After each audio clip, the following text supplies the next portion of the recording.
Welcome, troops, to another action-packed Monday night. This is your boy, the General Stames, and on the show tonight, for the first time ever, it'll be a two-man assault. The General Stames, with my co-host to my right. Can you believe this? The captain of chaos, the captain of cool, the captain of swag, AC Daddy Cool. How you doing, bro? What's up? What's up? What's up, baby? How we doing? Is this the first time it's been just you and I, or me and you, or however you say it? Yeah, I think it is. I think this is a first for SOS. If you're with us today, it's history. It's an historic moment. History making on the Soldiers of Shoot YouTube channel. Unbelievable. Well, we're going to go over the WWE Go Home Show, Monday Night Raw, the Go Home Show to WrestleMania, the biggest stage on the planet, whatever. Go Home Show, man. I'm sure it's going to be action-packed, AC. Well, I mean, my excitement level all day was at a fever point. I couldn't contain myself. And I got to tell you, I was standing the entire show. It had nothing to do with the fact that I was working, though. Nothing to do with that. Oh. I was standing the entire show. I couldn't even sit down. Edge of your seat doesn't even do it justice. Awesome. Well, let's get to it. It all kicks off with Stephanie McMahon, and she comes out and gives us the word. Now, I was worried. I texted you earlier today. There was some hogwash going on out there on the dirt sheets about they were thinking about doing if you pin Ronda, you get that belt. If you pin Becky, or rather Charlotte, you get that SmackDown belt. They didn't do that. They're going with the winner takes all. So whoever wins this match is going to have both titles. First off, does that surprise you that they decided to do that?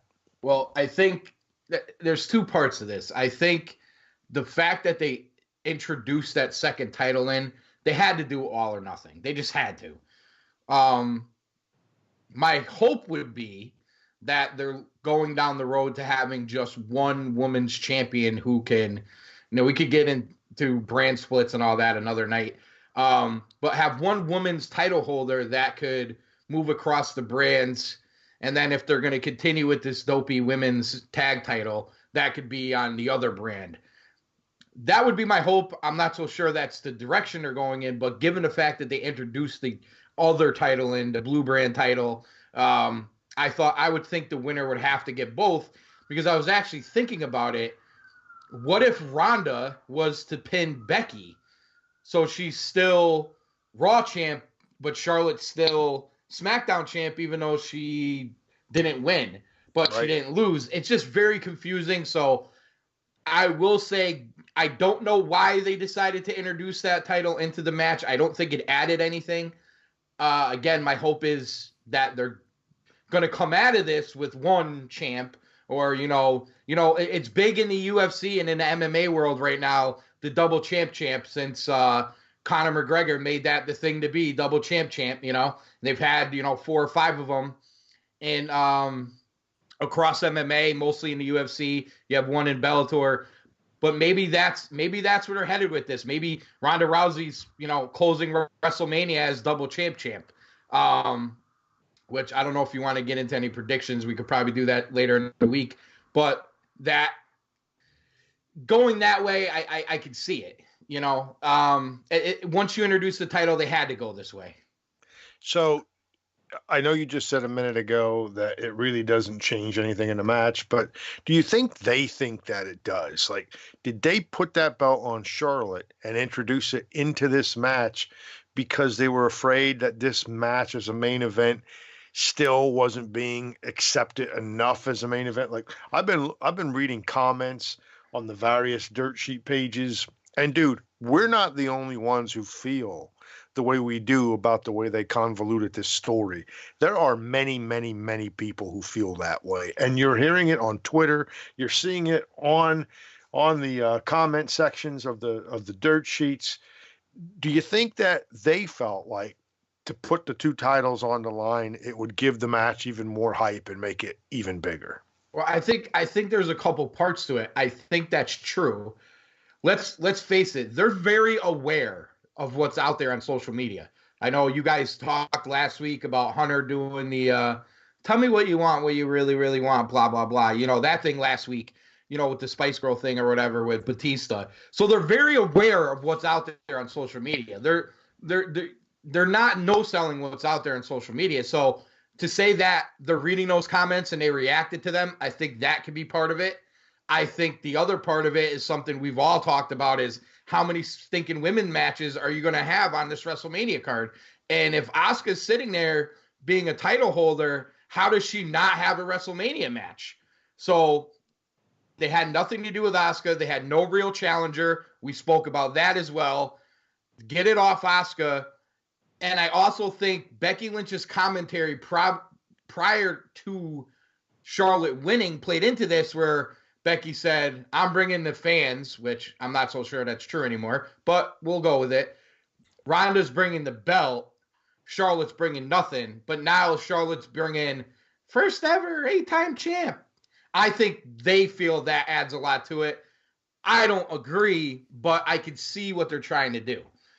My point being is they got to the right place now by making it all or nothing. If it wasn't all or nothing, we'd be screaming right now. Let's be honest. Well, Becky, very cocky tonight in her attitude. I almost feel like she knows something, like she's coming away with that belt. I'm very nervous for Ronda on Sunday, but we'll get to that here in a minute. Okay, moving on. We get some Paul Heyman and Brock Lesnar. The champ is here. I thought Heyman did a fantastic job this week with his Paul Heyman stuff. Brock with the cocky smile. I love that about Brock. And Seth Rollins comes down and a couple of low blows and a kick to the head. It seemed like he took the beast apart tonight. Interesting. I agree with you. I like Heyman.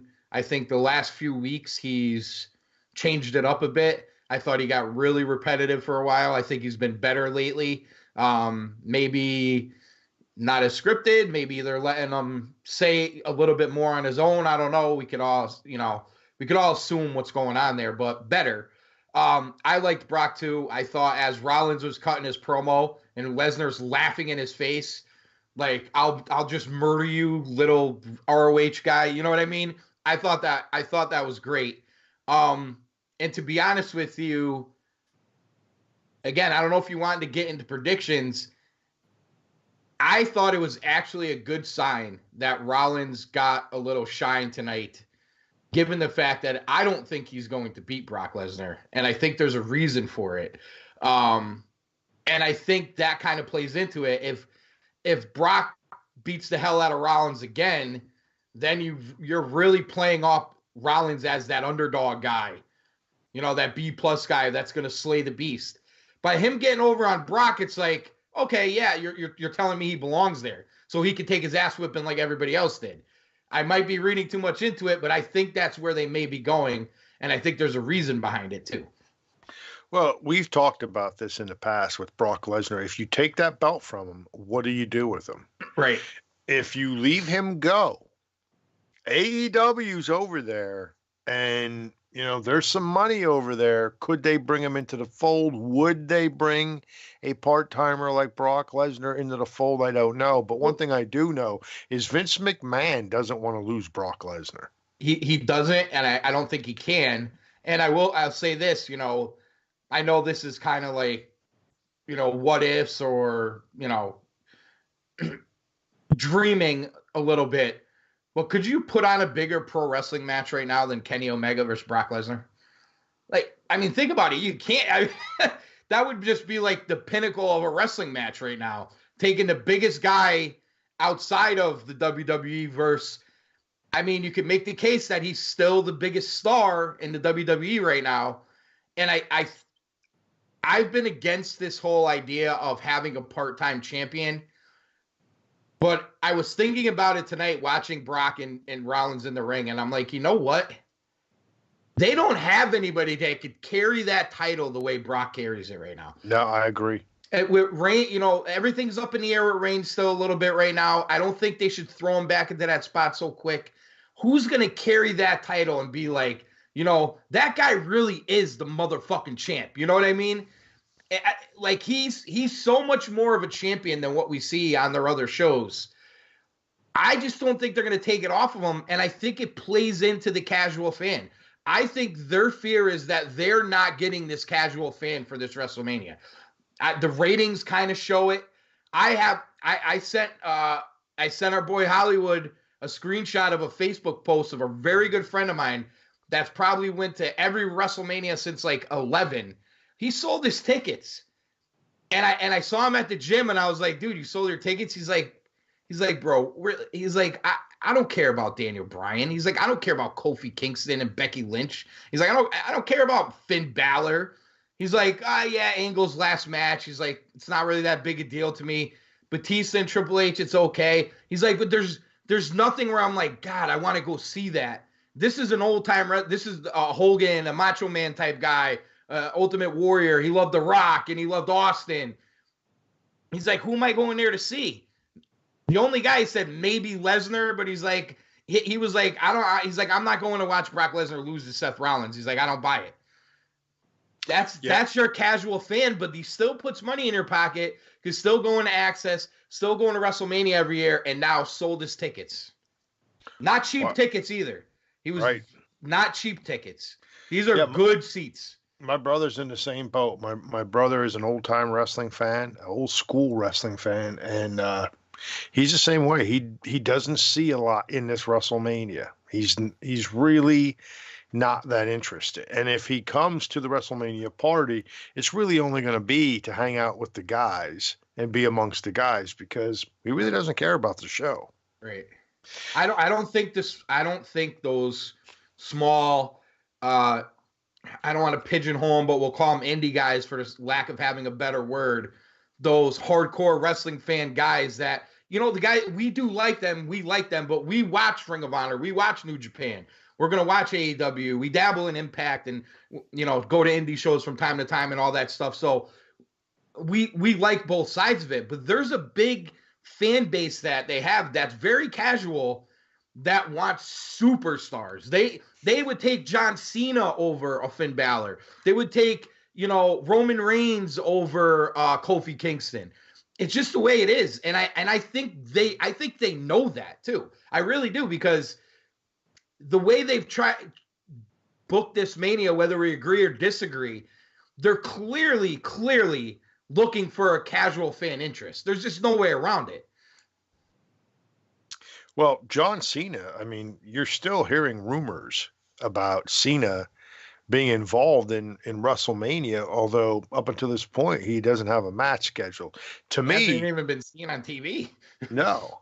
And, I keep hearing them throwing around that he might wrestle this Lars guy, and I'm sure you're familiar with him from NXT, the guy that had the panic attack or whatever. Okay. I mean, if they would throw that guy out at WrestleMania, is anybody going to know who he is? No. If they don't know Ricochet and they don't know Aleister Black and they barely know Johnny Gargano, they're not going to know Lars Sullivan. They're just not going to know. I haven't seen that, and I chuckled as you read that to me. Like, if I'm John Cena, wouldn't I go to Vince and be like, really?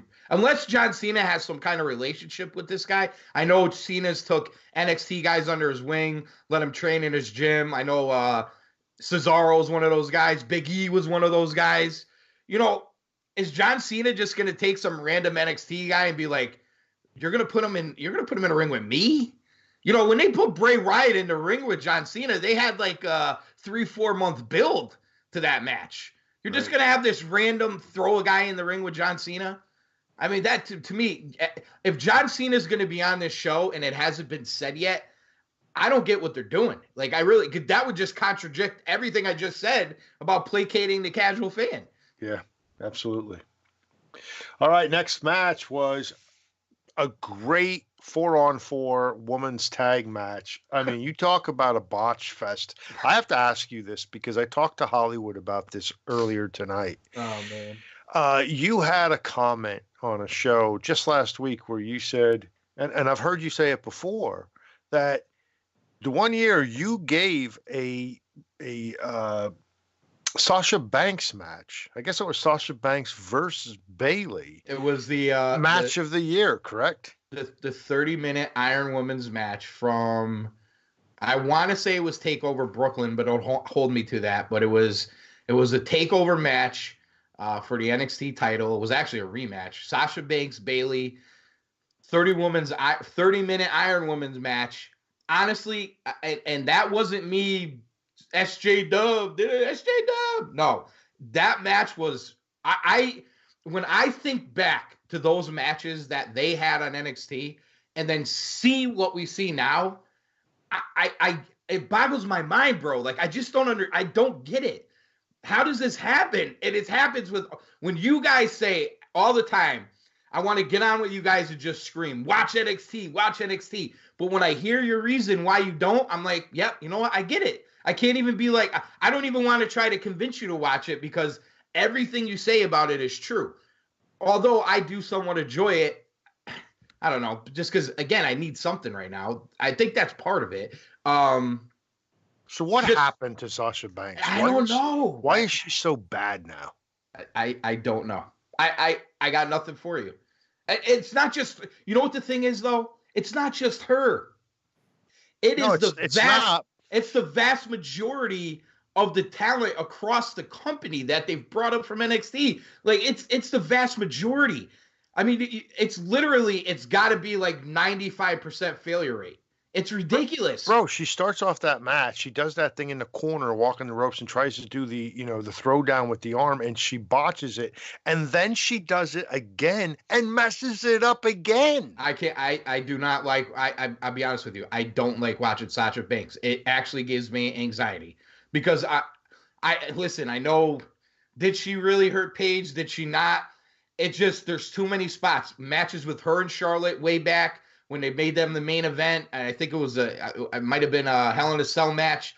There were so many moves in that match where I thought they were going to actually kill each other. I'm just like, slow it down. What are we doing here? And listen, they did some spots in NXT. I'm not saying they didn't. I really don't know where the problem comes in.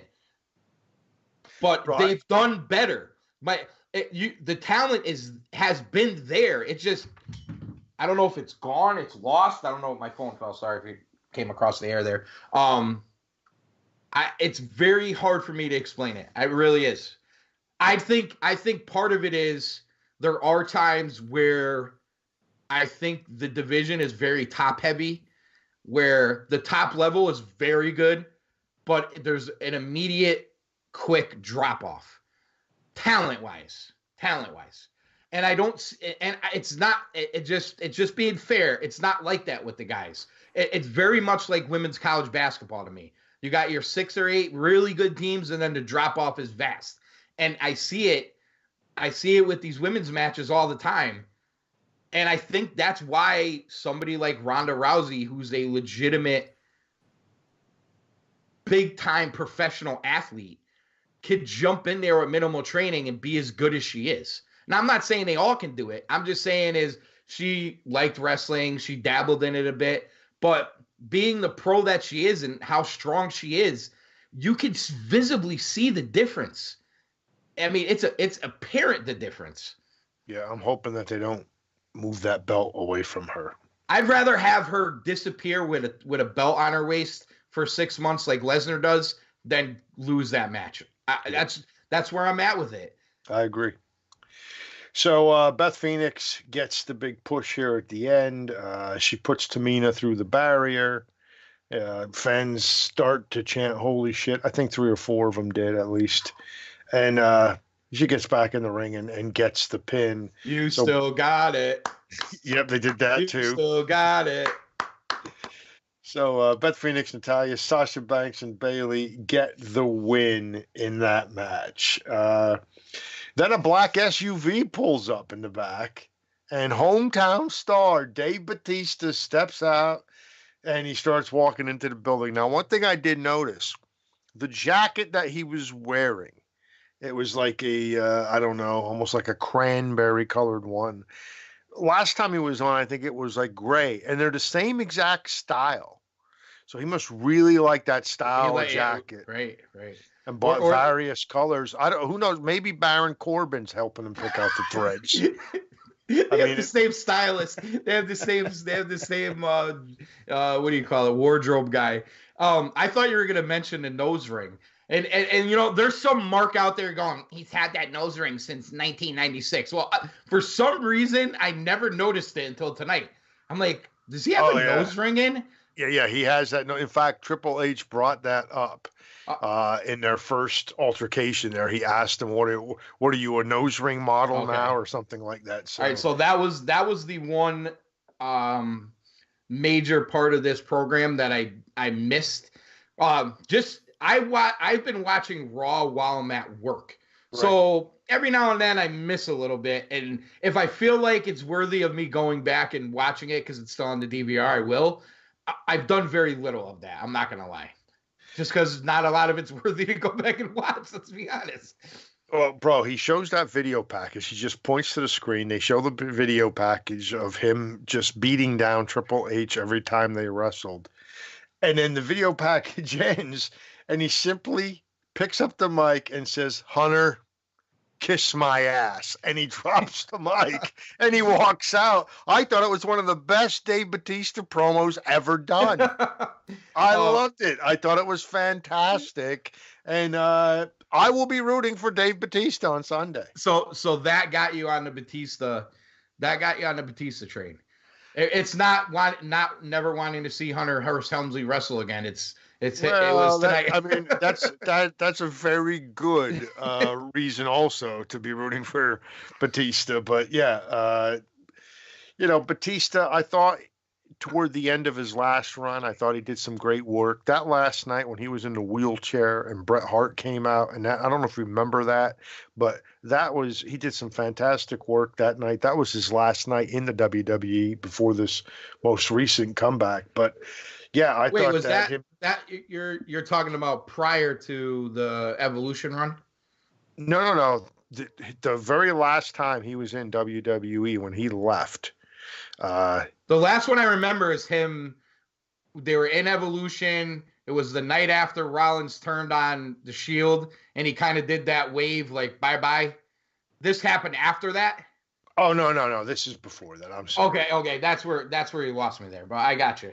Yeah, you mean when they all got together, kind of like their reunion thing? Yeah, No. after Yeah. the three-way at Mania, they put Evolution back together. They had like that summertime run with the Shield, and the night after Rollins turned on the Shield, Batista basically said, "F you guys, I'm out of here," and gave Hunter that little wave, and that was the last we saw of him until Yeah.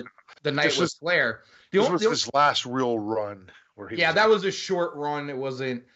I mean, we could go back through that, but why bother? The one thing I'll say about that, the way that all went down tonight, which I thought it was great, and I thought it was actually kind of smart because if he gets in that ring and rambles on for 15 minutes, we're gonna be sitting here right now going, "Oh, bro, why did they put a microphone in front of this guy's face for 15 minutes with these scripted promos and blah blah blah, like we've done 1,000 times?"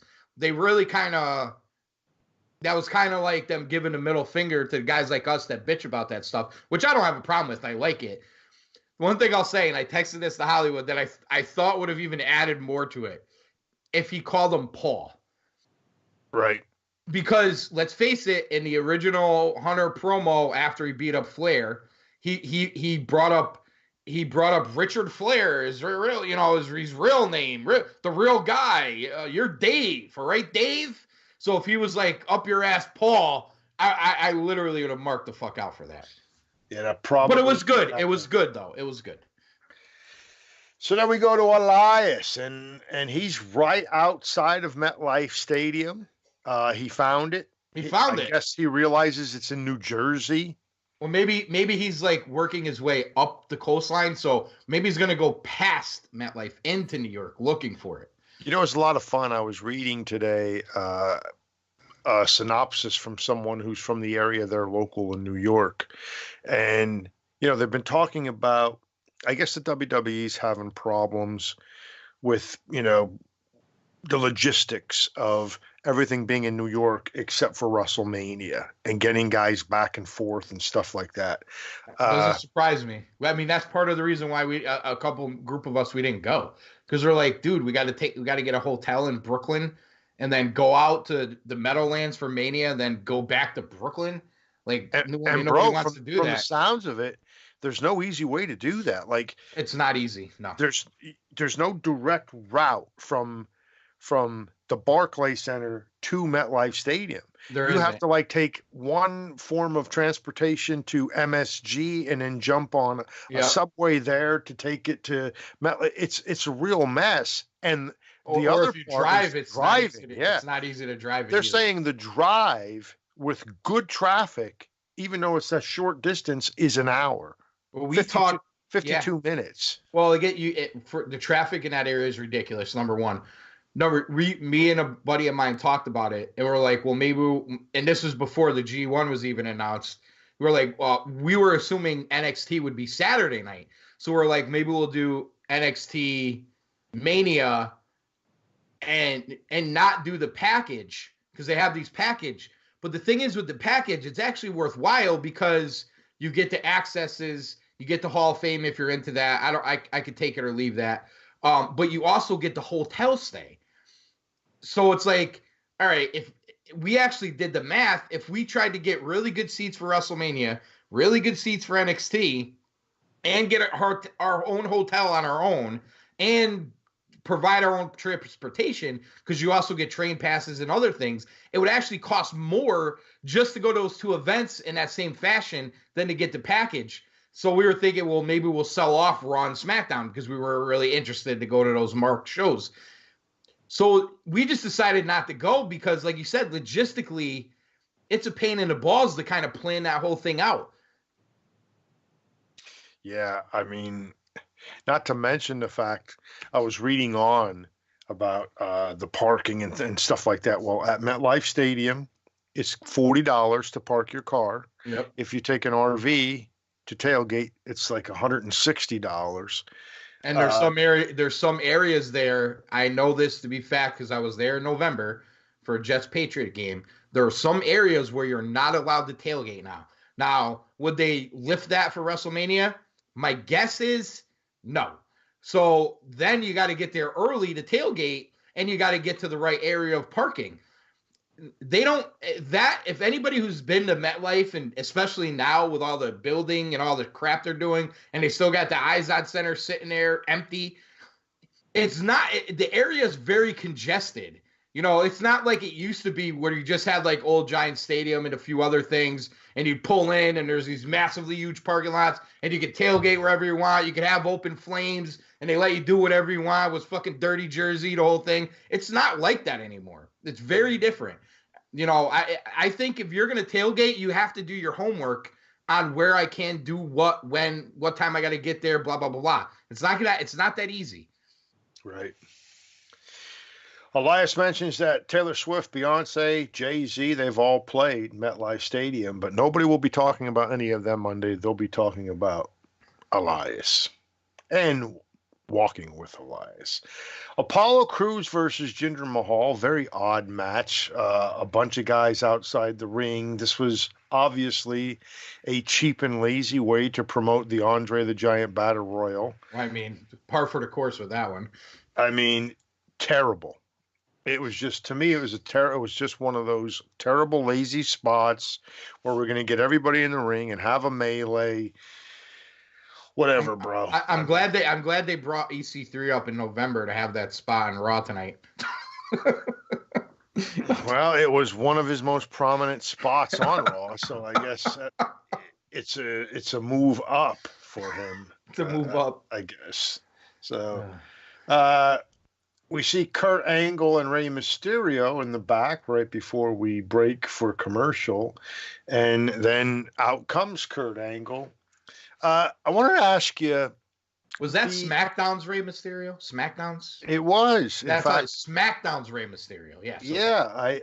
I talked to Hollywood and I said, It's the first time in 5 years they're saying that he was on Raw, which is weird, but he was on there tonight. But Kurt Angle's in the ring. He says what he says. They start chanting "Thank you," and then somebody comes in with a video package. I almost felt like that video package took Kurt Angle by surprise, like he didn't know that was coming. Did you get that feel or no? I saw the video package. I don't know that I picked up on the way he dealt with it. So I'd be lying to you if I said I did. Yeah, he was very choked up afterwards.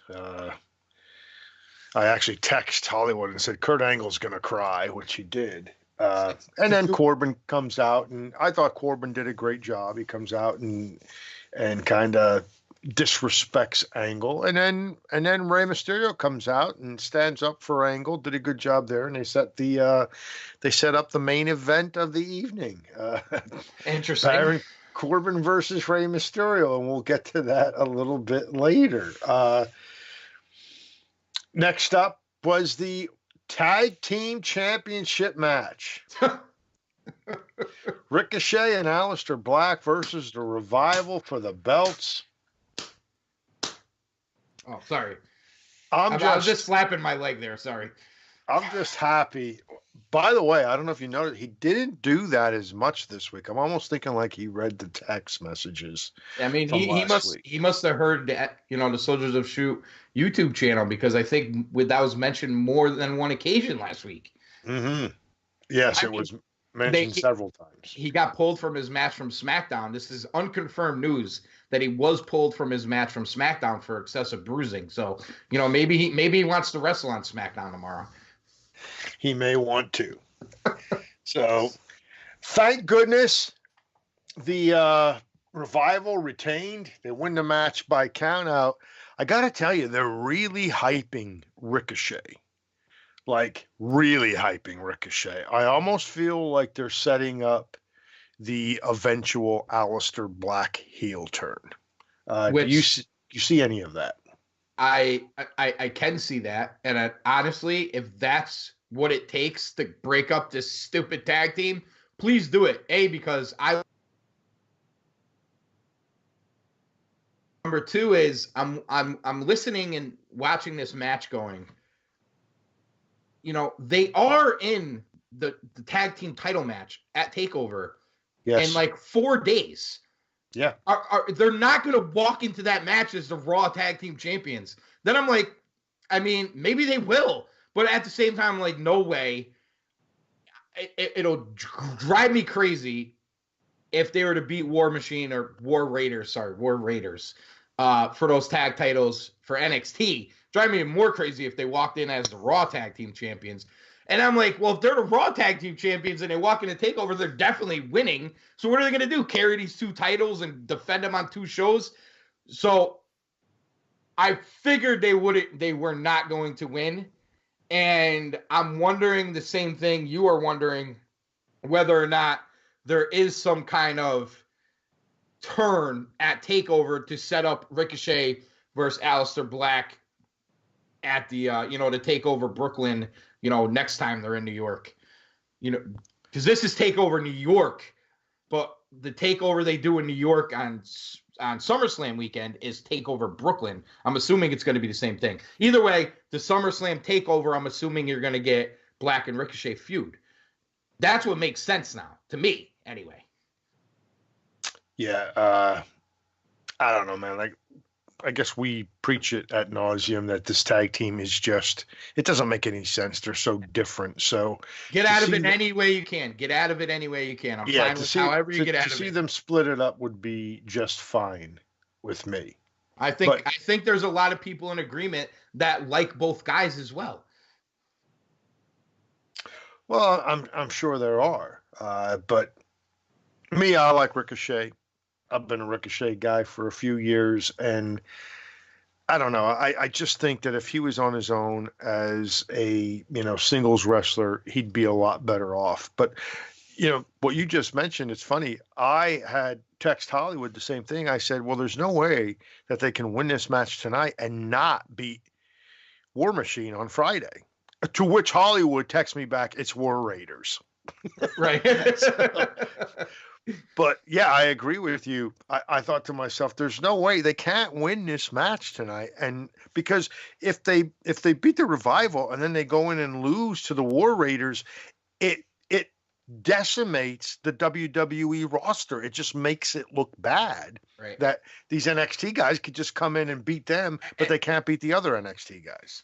And I think the other thing too is with this whole scenario is they have a bunch of really good tag teams in NXT. And again, you're kind of making a mockery of this Dusty Rhodes thing by throwing these random guys together and putting them in, having them win the Dusty Rhodes Classic and go on to win for the titles when you have some really good tag teams that could use that spot. And it actually is a big thing but you see this and it's like, okay, we get it. They're wrestling together on Raw every week and they're going to win the Dusty Rhodes Classic because of it. Duh. We know this. So I haven't liked it from the beginning.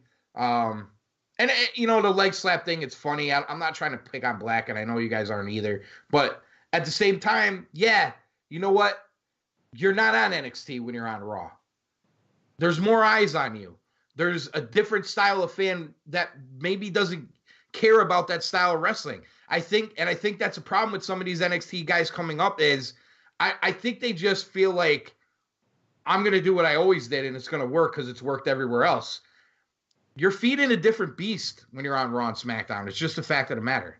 Yeah, and it's just last week when he did that. I mean, during that one spot, and it was a spot of, I don't know, maybe 4 or 5 moves. I swear he slapped his leg 7, 8 times. It was just ridiculous. And the leg, I got to tell you, the leg slapping thing is very, I don't know if they're teaching it in the schools, but I see it all the time on Indies, all the time. It bothers me, AC, because if I kick you in the face, it's not going to be a slap. It's going to be more of a thud. Right. It doesn't make sense to me.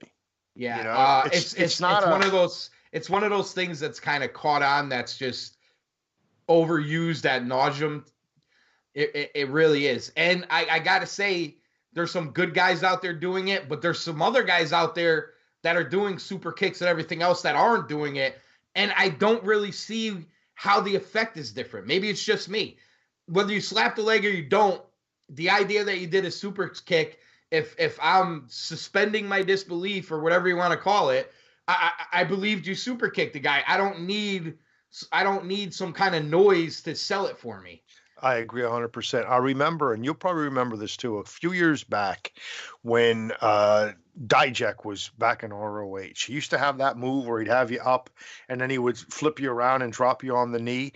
I remember watching him one time where he was so damned worried about slapping his leg, he botched the damn move. Yeah. I mean, forget about slapping your leg. Just do the damn move. I gotta say too, the school he comes from, a lot of guys from that school slap their leg. A lot. Okay.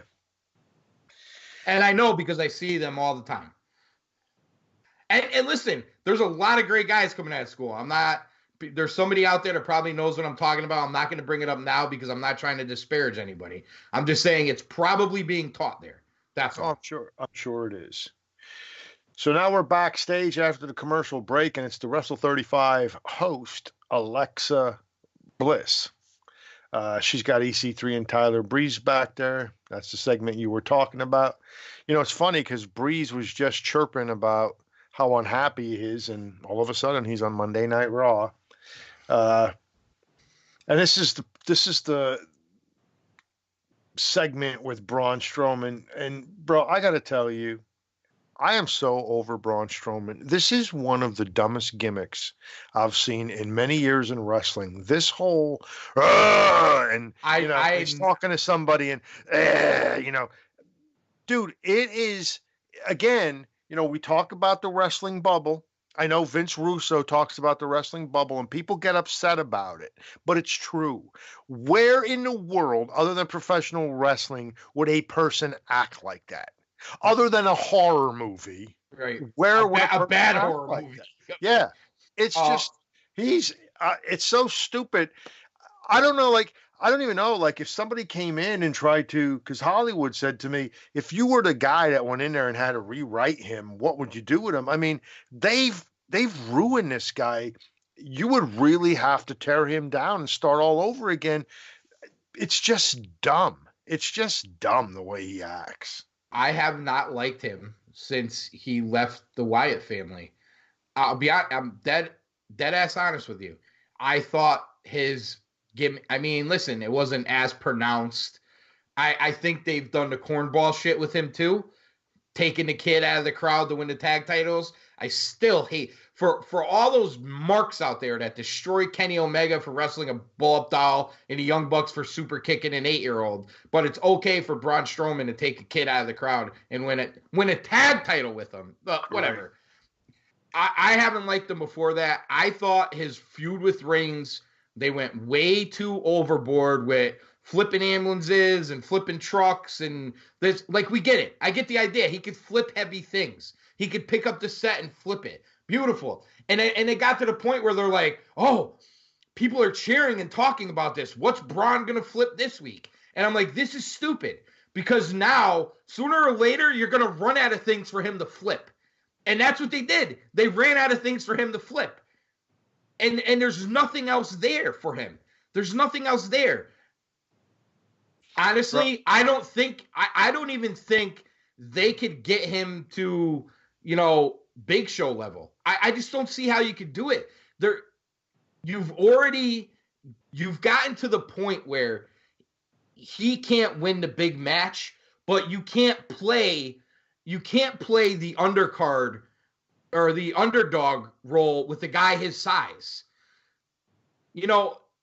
I mean, I just don't know. I just don't know what you do with him at this point.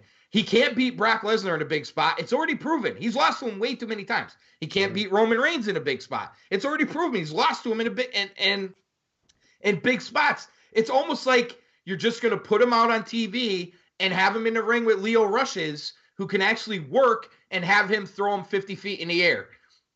Yeah. Because what else is he going to do? He's already flipped everything. He's already broken everything. He's already, like you said, his promos are terrible.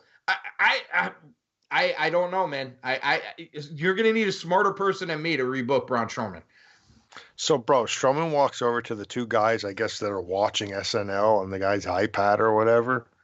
And he says to the guy, "You're Michael Che." Obviously, because the guy's black, right?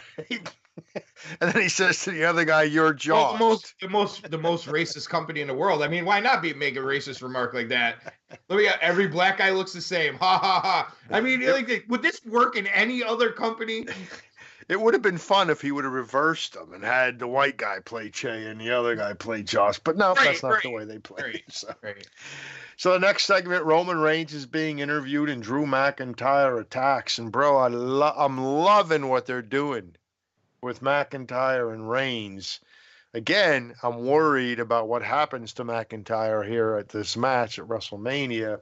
But, boy, oh, boy, I'm with you. You said the other day on your show that you're a Roman Reigns guy, but they have an opportunity here with Drew McIntyre. And I'm hoping that they take advantage of this opportunity. I don't know that they will, but I don't think they will. Couldn't they tell a story where a guy who just went through chemotherapy isn't as strong as he'd normally be? Rusty hasn't had a lot of matches since he came back. Could they tell the story that Roman just came back too soon to face an elite, big time stud guy like Drew McIntyre? To me, that's the story to tell in this ring. That's the in-ring story they should tell at WrestleMania. Yeah, I agree 100%. And what would be great about it if they did it is that they could take that story then down the line once Roman is back for a while, and they could give him that rematch and say, okay, now Roman's back. He hasn't been doing chemotherapy for whatever, 6 months, 8 months, a year, whatever it takes. And now's his chance to get revenge on Drew McIntyre.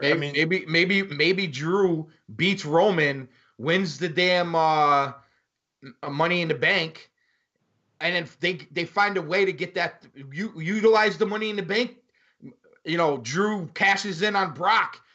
wins the title.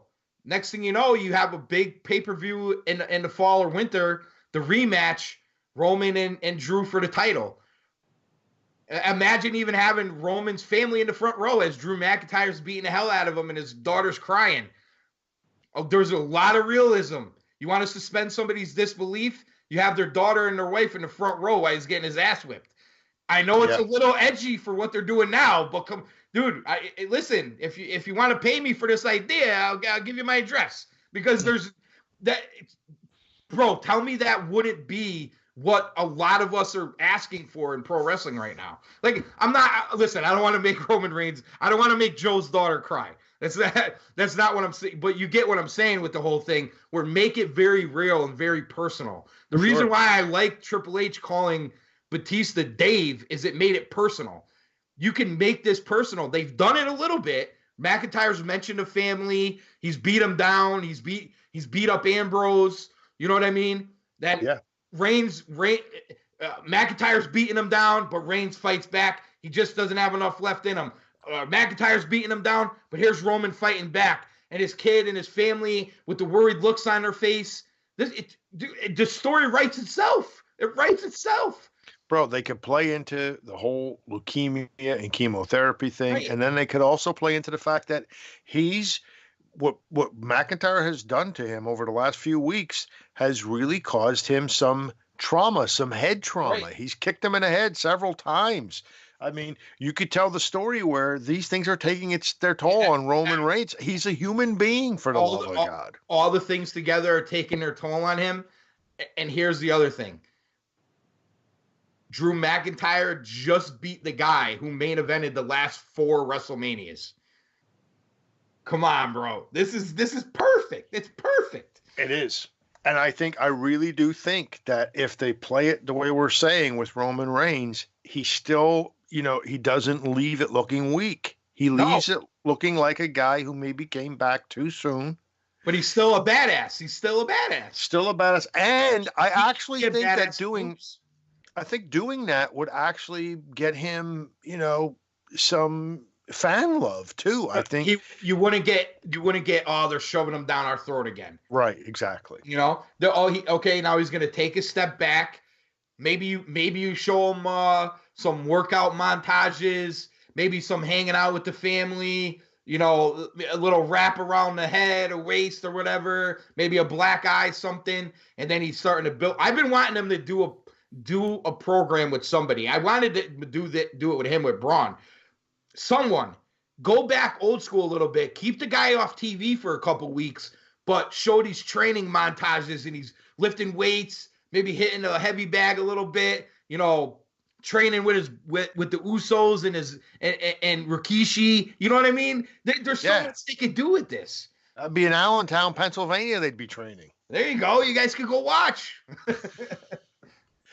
So we're back to the ring, and we got the Riot Squad, and we're going to take a second to discuss what they've done to that group in the last month. But against Ronda Rousey, Becky Lynch, and Charlotte Flair, and we'll get to the melee and all the aftermath next. But let's talk about the Riot Squad. AC, since Ruby Riott wrestled Ronda Rousey at the pay-per-view and lost in, I don't know, once they locked up, it seemed like it was 15 seconds. And then they had the rematch at Raw, and she beat her again. And then they did the beat the clock match with the Riot Squad, and now this thing with the Riot Squad. I mean, they seem to have gone out of their way over the last month or so to bury the Riot Squad. And this is a group that probably in the realm of women's professional wrestling probably had some promise. And now I'd say they're buried. I would say that Ruby Riott fell victim to them trying to find somebody for Ronda to really look badass against. And I think they're looking up and down and say, who are we going to do this? We obviously can't do it to Lynch or Flair because they're in the main event, blah, blah, blah, blah, blah. Ruby Riott, here we are. If Ronda Rousey's kicking the shit out of Ruby Riott left and right, there's some credibility there. I get it. I think it hurts the Riot Squad, but let's face it. They play on the fact that people have the short-term memory stuff. right? Right. Becky tapping, so many different scenarios where people lose, then get matches. Kofi getting squashed at the pay-per-view, blah, blah, blah, blah. They play on this short-term memory stuff. They may just be thinking like, all right, we're just let them beat the shit out of Riot Squad. They'll go away.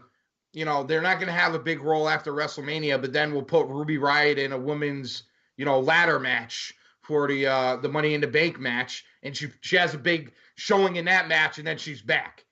I think they really view this like this. I don't think they view it as what are the damage are we doing to the Riot Squad. I think they view it as how are we making Ronda Rousey look more badass. And I really think that's what they went. I think that's what they were looking at with this. I think you're probably right too. So the match ends when Rousey tags herself in.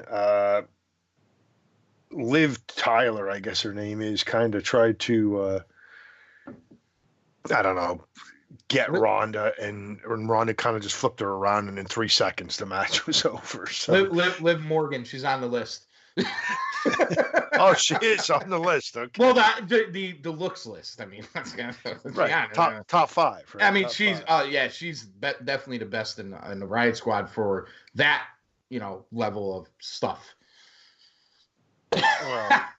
Well, Vicky Guerrero may be second best in the Riot Squad if she was in there. But I digress. All right, so it's not really putting somebody on a pedestal saying they're number one in the Riot Squad. I got her a little bit ahead of Alexa. Bro, I was always the best looking guy in the group I hung out with, but I always made sure I hung out with ugly dudes, so that doesn't really mean anything. So then the melee happens afterwards, and I thought they did a fantastic job at that.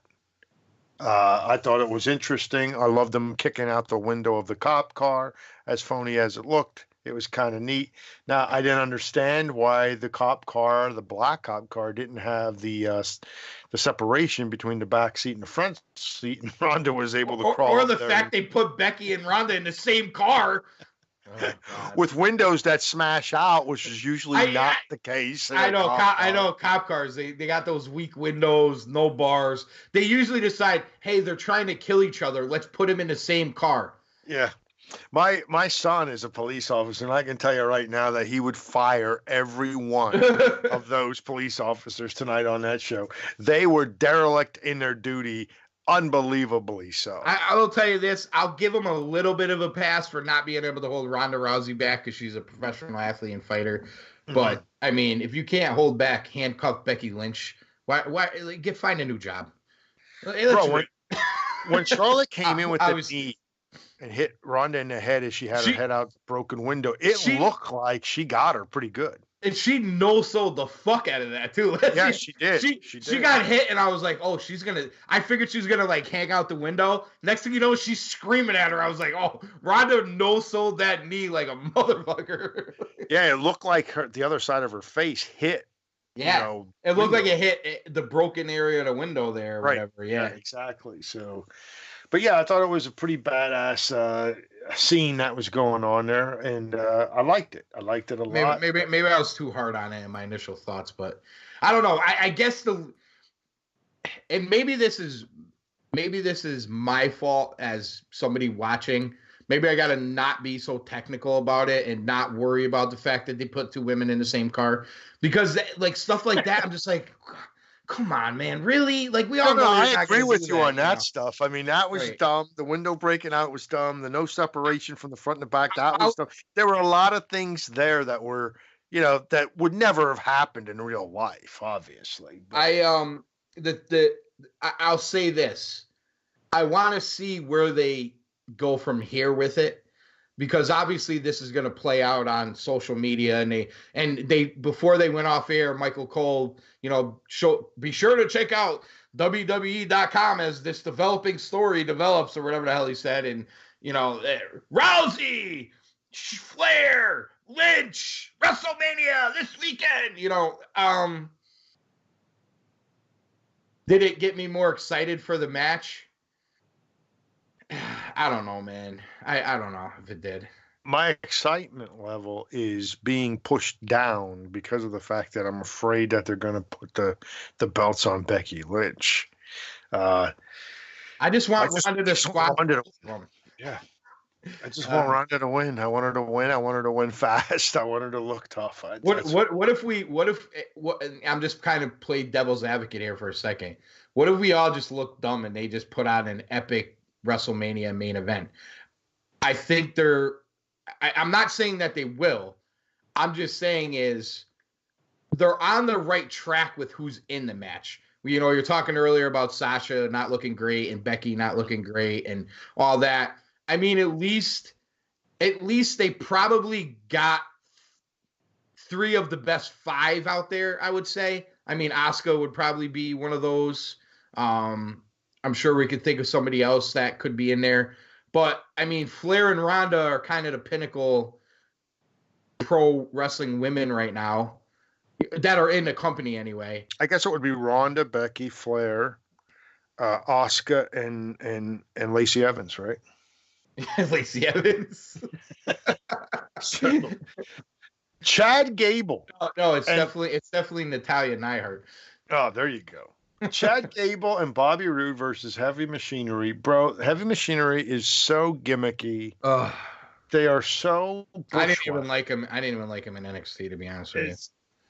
They're hard to watch for me. And, you know, I get it. Kids probably love them. So, you know, if you're going to throw them in there for 5 minutes and let them have a match, I'm fine with that. I'll go do something else while they're wrestling, whatever.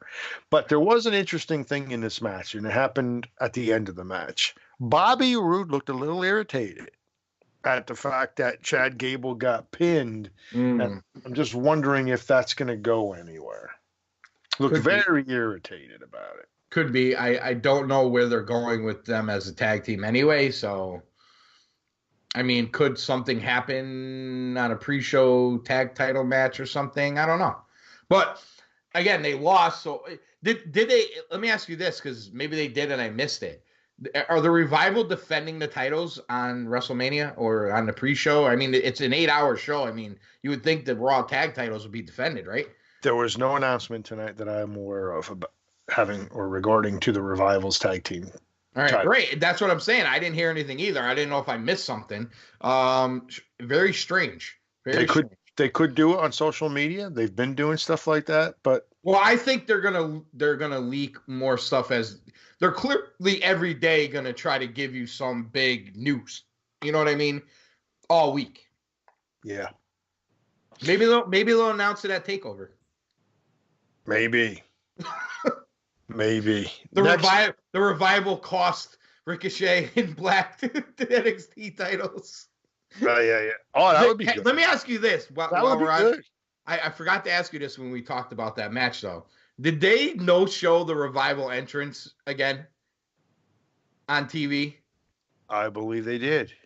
Dude, I don't like it. They do the Ricochet and Black get their entrances, and then the Revival come out during the commercial. Ugh. Dude, I don't know, man. I don't like it. 1-on-2 handicap match: Braun Strowman versus Michael Che and Colin Jost. Yeah, that happened. Next. I mean, where'd they get that idea from? I mean, they got, Goldberg used to do it, but then they decided that they were going to do it with Ryback when they were building up Ryback. So now this is how we're going to do Braun Strowman, the 2-on-1 squash matches. I mean, I think we're beyond that with him, no? We should be way past that. Right. Okay, anyway. Charlie Caruso in the ring with Bobby Lashley and Lio Rush. She's talking about the Finn Balor match and the rumors of Balor being the demon, and then up on the video board, there he is, Finn Balor, smoke coming out of his ears, and a red light on the side of his face, and then all of a sudden he turns into the demon, and he does a little tongue thing, and he goes, ah! Bro, to me, that killed the demon. I'm with you. It was stupid to do that. It looked hokey, very, very hokey. Bro, I did not like that at all. Other than the fact that it was probably Hollywood marked out for that moment harder than he did for Becky Lynch's ass. Or Becky Lynch, I'm sorry. Bailey's ass. Because he You're loves the probably demon. right about that. He was in his chair like Vinnie Mac, going crazy with the smile in his eyes. Oh, he was all Hollywood was into it. I didn't even see it, but I know he was into it.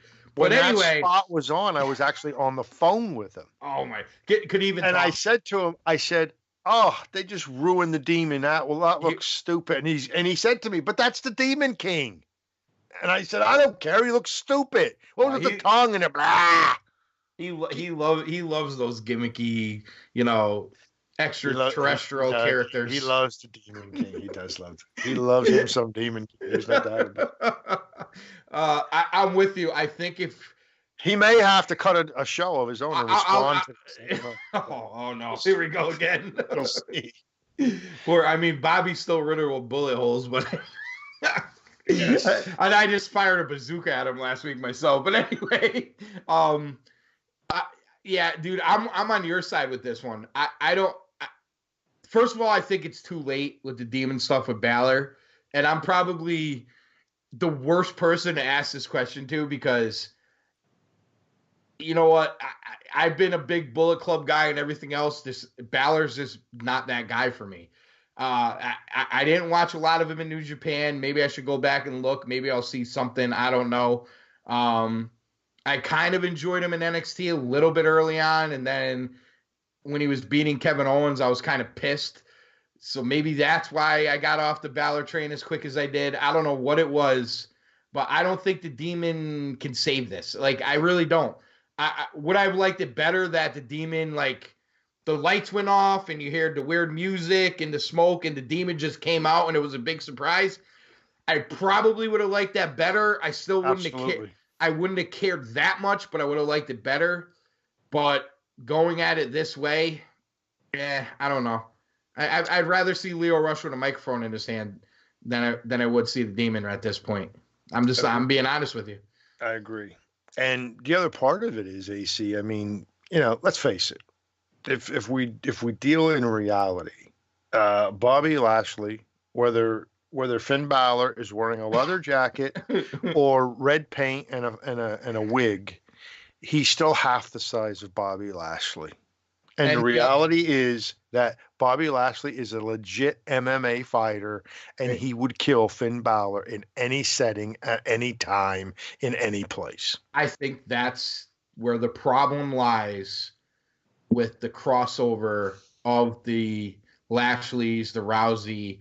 You don't get it so much with Batista. He fought on such a low level, and he was there before. And I think that helped Brock. Brock was there before. Brock was a wrestling badass before he was a MMA badass. So, all right, But when it comes to Ronda Rousey and the Bobby Lashleys, I just think that it's just very hard to see these little guys believably beat those type of guys. I think that's why they've done this with Brock beating all these guys, because it's just so hard to suspend your disbelief at some point. Listen, for a child, I get it. Maybe that's their plan. We made him the Demon, so all the kids are gonna love it. Maybe the sales were down on the Demon masks and the arm things they used to sell for the Demon. The sales, of course, got to be down because he hasn't been the Demon in how long? Now he's randomly going to be the Demon for an Intercontinental title match.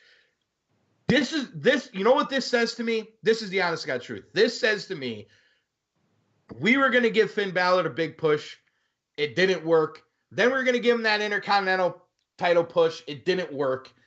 We are now telling you, Finn Balor, the Fonzie guy with the leather jacket, we know he can't sell you. So we're going to bring back this Demon to try to salvage this thing.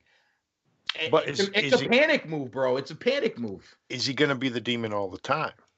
No, he's not. And that's the problem. Yeah, that's a huge problem. Because when he's not the Demon, he sucks. You're not going to get, and I love when Hollywood talks about this. The Demon in the boiler room, and like they used to do with Kane back in the day, and other, creepy kind of guys.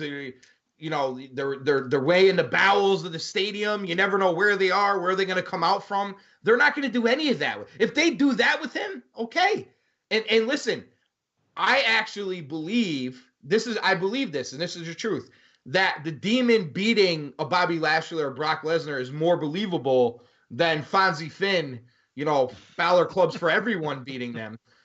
But at the same time, is he really the Demon? I'm just not sold he really is the Demon. This just be like, oh yeah, you know what? Nothing else is working. Let's do the Demon thing again. It just comes off that way to me. I don't know. It's forced. It's forced. That's what I'll call it. Forced. Yeah, and tonight's little thing that they did up on the screen with the Demon, I don't think that helped the situation at all. No, it's another situation where they are booking things and viewing things. How do the 8-year-olds and the soccer moms look at it? Not how do we look at it. You know what I'm saying? And they book way too often that way. But they readily admit it. At least they're starting to admit it. Roman Reigns admitted it. We're a PG show. We're for kids and moms and blah blah blah. He said it on Good Morning America, and it's like, okay, you know what? At least you guys are admitting it now, because we know you are. We know it. We see you are. Is there any way that the Demon loses to Lashley? No. Yeah, I agree. Last match, main event of the evening. SmackDown's own Rey Mysterio takes on Baron Corbin. And AC, I got to tell you, I was very surprised how Corbin really dominated this match. I mean, they put him over big time over Rey Mysterio. And that's the guy Rey's been since he's been back. He's the upper, card guy that you get over to get to the next level. That's what they've been using him as. After this match, there's no way I see Rey Mysterio beating Joe after seeing Baron Corbin take him apart. And then the other part of it is, I'm not sure that injury for Rey wasn't legit. Well, I'm sorry. Do they? When he came down, it looked like he maybe did come down bad, and something happened there. Is that the way they're getting to Joe and Cena? It could be. Are we going to see a tech? Are we going to see a tweet tomorrow at 10 a.m. saying, out of blue, John Cena is appearing on SmackDown tomorrow, and we don't know why? Yeah, is that how they see? I kind of want to see Joe and Cena. I think that makes more sense for Cena than Lars Sullivan. You know what I mean? So I could live with that. Maybe even Cena puts Joe over, which would be amazing too. I'm sure he would. I think he would. Right. So maybe that's how they're getting there. That makes sense. That would at least make sense. Plus, you have that asshole Baron Corbin. He cost Rey Mysterio his WrestleMania match. He's the Applebee's server. He's fighting. He got Kurt Angle fired as Raw general manager. Kurt Angle wouldn't be having all these matches if it wasn't for Baron Corbin. Baron Corbin stinks. I hate him. He's got that weird belly button, blah, blah, blah, blah, blah. And then Baron Corbin goes out and ruins Kurt Angle's farewell. Again, I know they're not going to do it, but please, somebody out there, somebody from WWE, please be listening. This is the spot to give this guy nuclear heat.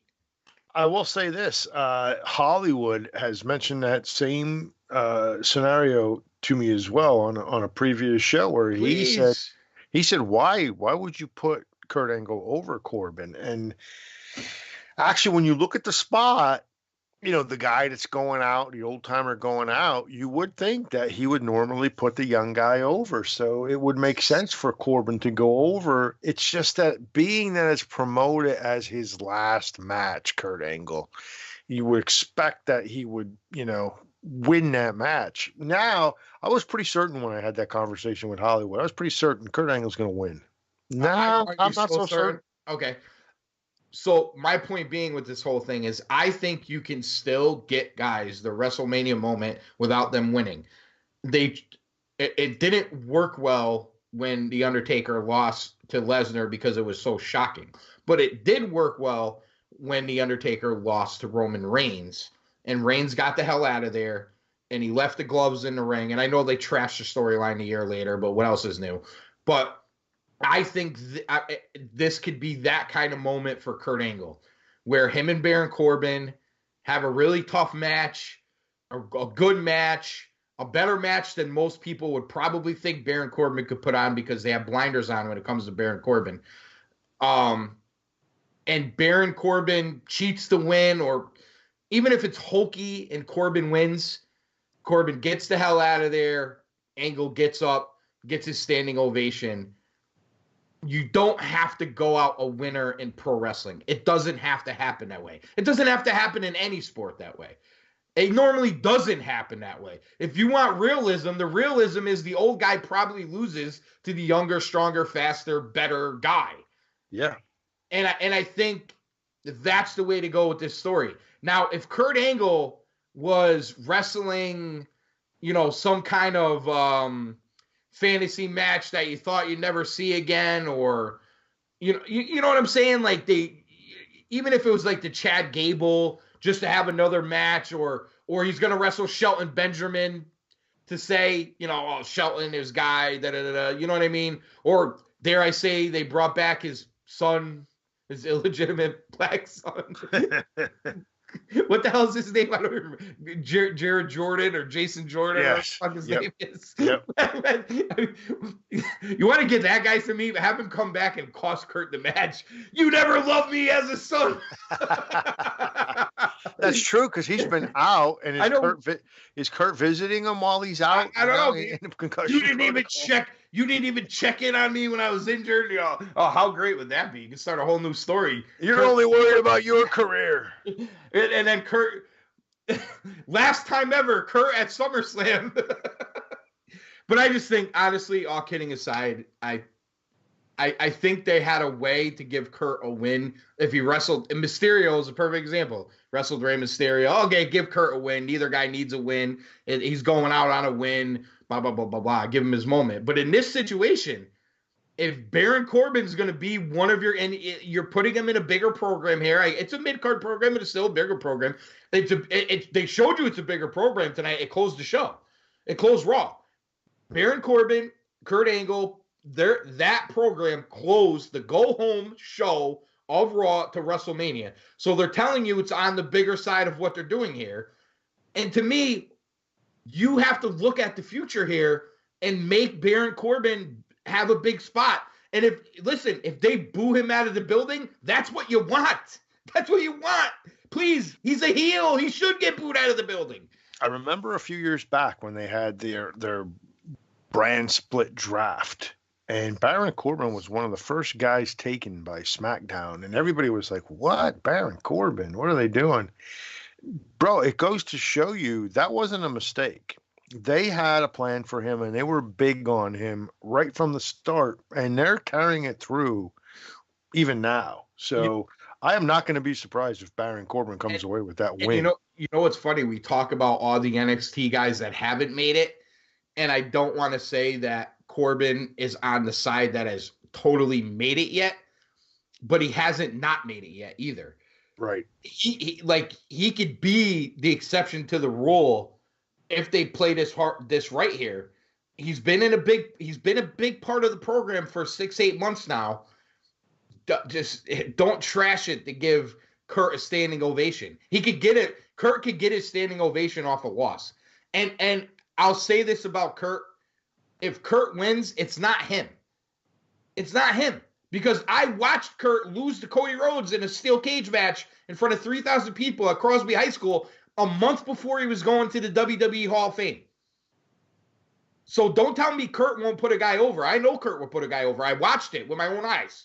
So if Kurt doesn't put him over, I don't want to see, Kurt, blah, blah, blah. It's not Kurt. If Kurt wins that match, it's somebody else. I'm going to hold out hope that we're right about this. That this is Corbin's heel moment, so to speak. Yeah, it could very well be. All right, that is the show. Degrees of bad. I got to say, going into the show, and I tweeted this when I tweeted my degrees of bad. Last week's show was 8.2. It was 8.2. And I actually thought this show could push a 9. Reason being is you have high expectations for a go-home show. And although I'm nitpicking about a lot of things on this show, I thought it flowed a little bit better than last week. It was a little bit more entertaining. And although I don't love all the storylines, they did a decent job at advancing some or most of them. I will give it a 6.8. Yeah, I agree. It was not as bad as last week. I think that's fair. So I'm on board with you there. Absolutely. So if I were to ask you right now, what is the match? If you could pick your one match that you want to see on Sunday that you're excited to see, what match is it? Whew. What match am I excited to see on Sunday? Right now. I'm most excited to see? Yes. Okay. Right now, for me, I'll tell you, it's probably Roman Reigns and Drew. I was gonna say that. Yeah, I'm with you, bro. I'm so intrigued by where they go with that. And the thing is, I love both guys. Right. I love both guys. And I really want to see, are they going to go all the way with Drew? And I don't think it hurts Reigns. And I think it could tell a story down the road anyway. I would say that's definitely number one, the one I want to see the most. I'll give you my top three. That's one. I gotta put the women at number two, only because it's gonna go last. They said it's the headliner, which means it's gonna go last. Cole used those words, and I really want to see if they have enough balls to keep Ronda as the badass here, or if they're just gonna do the cop out thing to do is have Becky pin Flair. That's the cop out to me. So right. I'm more intrigued by that match. I'm intrigued for it for two reasons. Are the three of them going to raise their level to the point where we're like, holy shit, they just stole WrestleMania? I think the talent's there. I don't know if they'll do it, but I think the talent's there. And the second part is, what do they actually do with this match? And then, this might shock you, but after watching tonight, number three for me is Angle and Corbin. Because I think it's another situation where you got Baron Corbin, a guy you can do a lot with. We were talking about Braun Strowman, how there's nothing to do with him really. He's just gimmicky, blah, blah, blah. A little bit, we said that about Balor. But when we talked about Drew McIntyre and we talked about Baron Corbin, there's a lot what they could do with these guys. And how do you get baby faces over any better than two nuclear heels? They could have two nuclear super heels in Baron Corbin and Drew McIntyre, which they haven't had in a long time. I'm going to tell you, if at least one of them doesn't get their heat, I'm going to be very disappointed. Yeah, I agree. I agree with that. I think I would probably pick Reigns and McIntyre. I think you have to put the women's match in there. I want Ronda to retain, just like you do. And I think my third match, I think I would edge out the Corbin Angle match with probably the Daniel Bryan Kofi Kingston match. That would be the other one. See what they do there, you know. I mean, and listen, there's still SmackDown tomorrow, so. Right. There could be something that happens on SmackDown tomorrow that pushes Kofi and Daniel forward. Yeah, I was hoping for Usos versus the Hardys at WrestleMania, but I don't know. Now I'm not sure that's going to happen. Why wouldn't they do that? Again, here's they already announced the Hardys as in the Andre the Giant Battle Royal. What? Yes. Oh God. So what do they do with the Usos? They may not have There's a possibility that the only tag team championship match on that card is going to be the women's tag team championship. That's scary bad. But hopefully we'll talk tomorrow, or some form of our factions, or I'm sure there'll be some form of a show tomorrow. If I could be on it, I will be, or we'll do something later in the week. But I mean, I think with those other matches, we got to see how SmackDown plays out tomorrow. Just coming off of Raw tonight, that's where I'm at. Again, that could all change. If you get a Usos Hardys, I just don't see who else the Usos are going to face. I mean, they pretty much called the Hardys out. Yeah. And if they weren't calling the Hardys out, they're calling out the Young Bucks. I mean, which we know they're not going. So, I mean, it's got to be the Hardys, right? Yeah. Yep. So we'll leave, as far as the WrestleMania card, we'll leave the rest of it for later in the week because I'm pretty sure we're going to do some sort of a WrestleMania preview show. Not the day of WrestleMania, but maybe Thursday night or Friday, something like that. So we'll leave the rest of it to talk about at that time. So I will tell you, as unique as this is this week, I will be available.